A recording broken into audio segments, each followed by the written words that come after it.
Have you ever wondered what you could cut from a garden that's about this big on a daily or weekly basis? Well, today I want to walk you through my garden and harvest a salad together.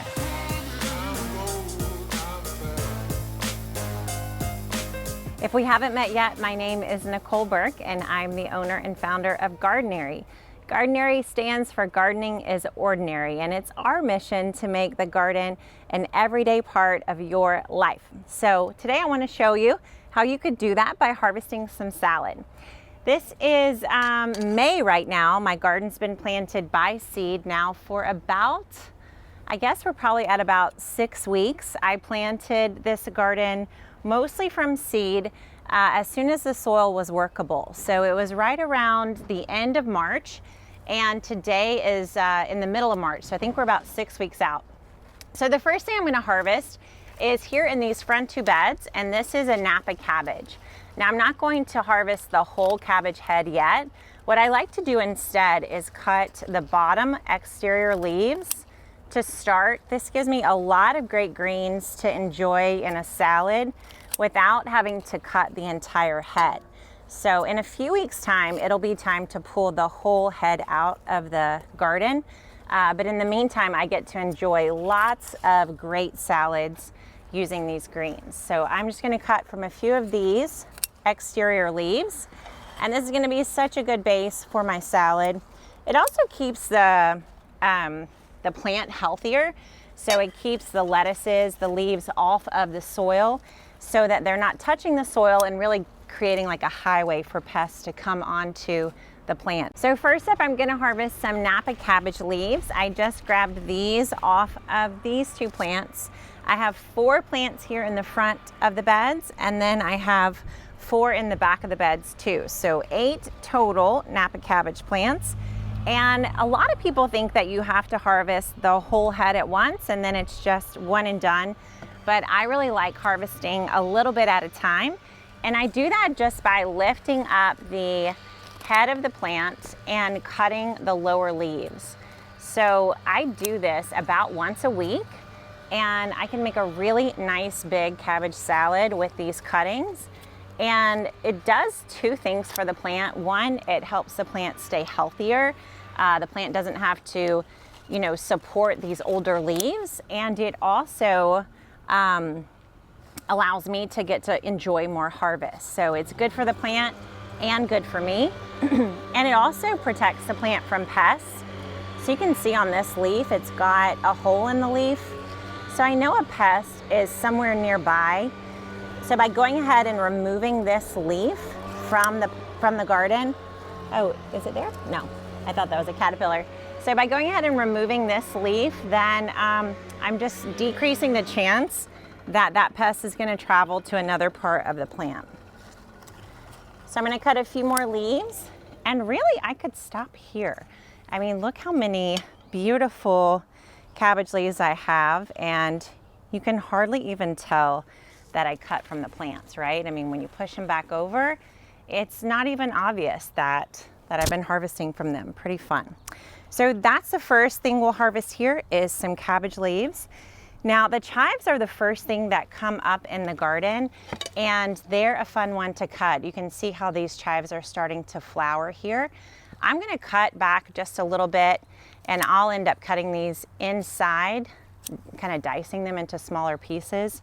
But this is a fun addition to the salad, and in just a week or two probably here, we're gonna have chive blossoms that we can also add to the salad. So we've got some chives and some cabbage.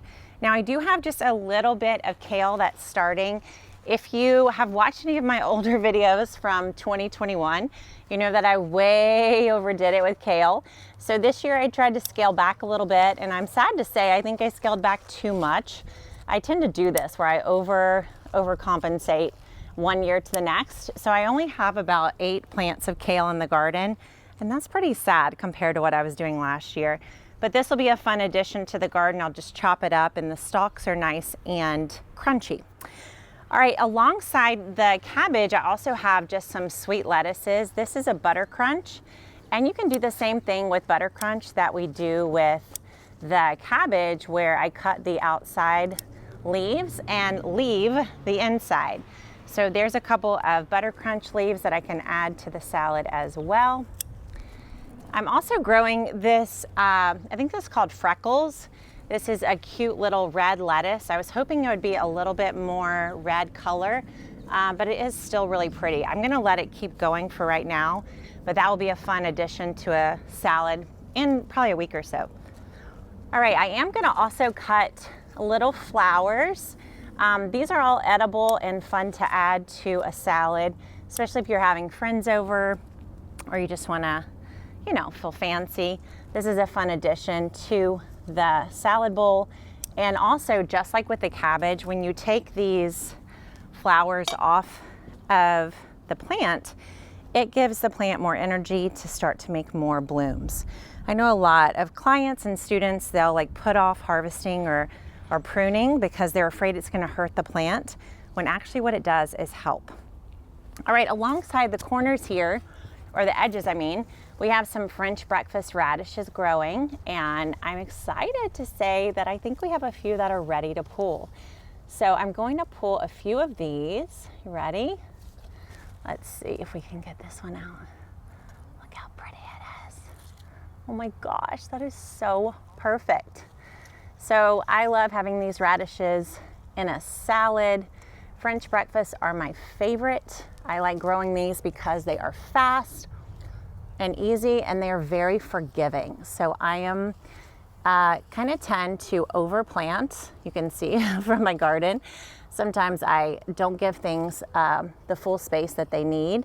And I found other radishes don't necessarily love me for that, but French breakfast just always seem to perform and to grow to a great size, even when they're packed in. Look at this one, so cute.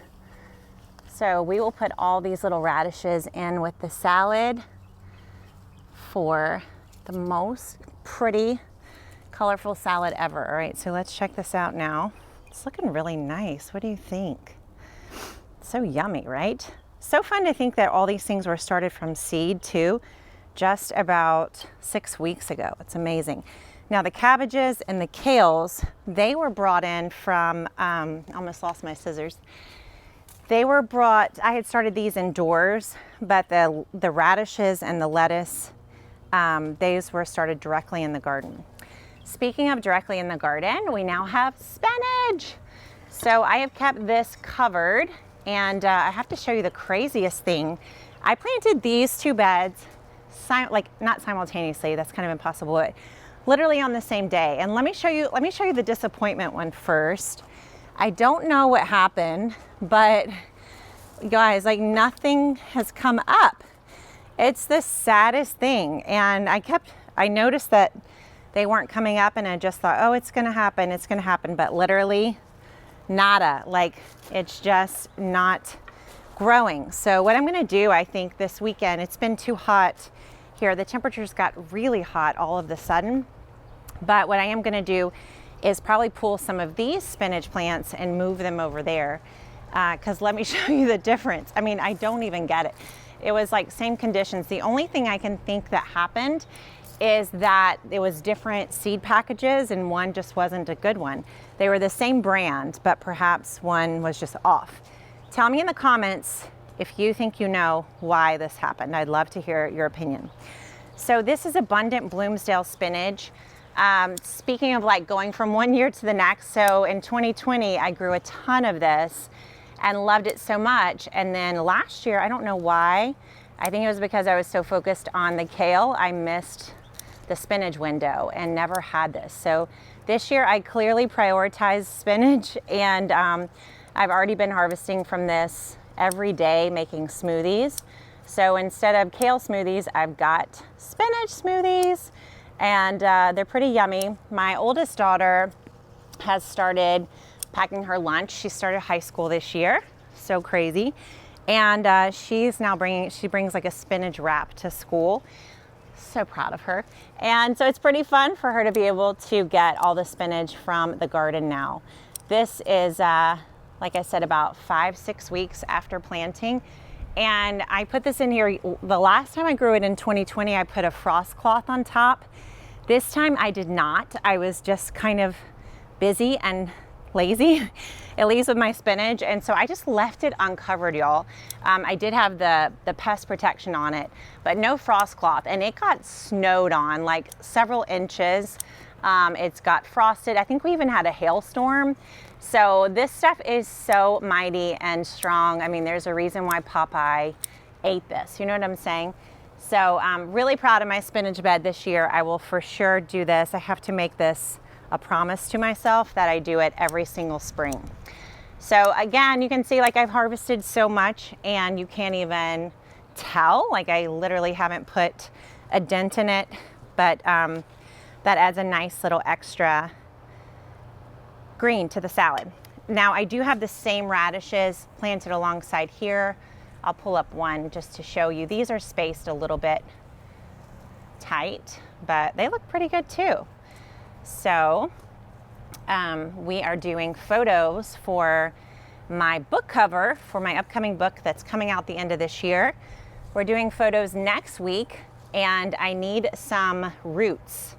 And so I'm really hopeful that I'm gonna have like this huge radish harvest for that photo shoot. So cross your fingers with me. All right, the last bed, we have some fun things going on in here. We have a lot of arugula. This was direct seeded, and this was, I actually was just recording a course about pest protection, so I was doing some trimming on these greens. I'm gonna go ahead and trim these all back and let them come back stronger. You can see that I seeded them pretty tight, and when you do that, it almost is a service to the plant to trim it way back and let it come back with more space. So I'm gonna trim back this arugula, at least one row of it, and see how fast it grows back. So now we got some arugula in here. And again, some chives. You can see these little blossoms coming. I'm gonna cut a little bit more chives to go here. And then we have this whole row of carrots. Carrots are a slower growing root. They're gonna take more like 75, 90 days, even longer if I'm growing them. So these need to be thinned. I could cut the thinnings right now actually and use them as like little flavor adders into the salad. So that's one way to do it. Like if you've got carrot seedlings that are too tight to one another, you can just come in here and cut right at the root and use it as like a little garnish. It's almost like, it's gonna have a similar flavor to parsley, kind of like cilantro too. This is probably pretty unorthodox. I mean, I know people use these for like eating it like a microgreen or something, but that's one way to thin your carrots is just cut them and use them as like an herb in your garden. I mean, in your salad. Okay, we're almost done. I did plant peas here, but they are doing terribly. I don't know why. I probably should have sprouted the peas indoors first. Because they were just very slow to sprout, both in my front beds and here. So the last green I'm gonna add into the salad is some purple mustard. As you can see, I planted this pretty tightly as well. So I'm gonna use this first cutting as a way to thin these mustards out a little bit and just go in and cut them so that it gives more space for the other greens. There's different ways to thin. A lot of times people think they have to thin the plants the minute that they sprout, but a lot of times the plant isn't going to necessarily need more room until it's further along in its growing stage. So I feel like if the seed already sprouted, why not go ahead and get some greens from it, right? So I'm going to add a few more purple mustards, and I think I about have like the biggest salad ever from the garden. So there you have it. We have some Napa cabbage, some chives, some purple mustards, some kale, Toscano kale. We have some French breakfast radishes, some spinach, some arugula, and some cute little violas, however you say it. Pretty fun. All this from a garden that was just planted weeks ago, and really up until last week, It's been like really cold here. We've had a very cold spring, so I'm super excited to be able to pull all this from the garden. I hope that this inspires you, that you can grow your own garden. And I have to say, one of the easiest, best ways to get started is by growing leafy greens. These produce tons of harvest for you. They're easy to grow. You can grow them in shorter beds if you want to, and you get to cut from them again and again and again. If you haven't heard yet, we have a fantastic membership called Gardenary 365. And it is an online membership that teaches you everything you need to know to learn to garden. If you want to check it out and watch a few lessons for free, you can go to gardenary365.com or just click the link below this video. Thanks so much for walking through the garden with me. I hope that you have the very best salad today too. Take care.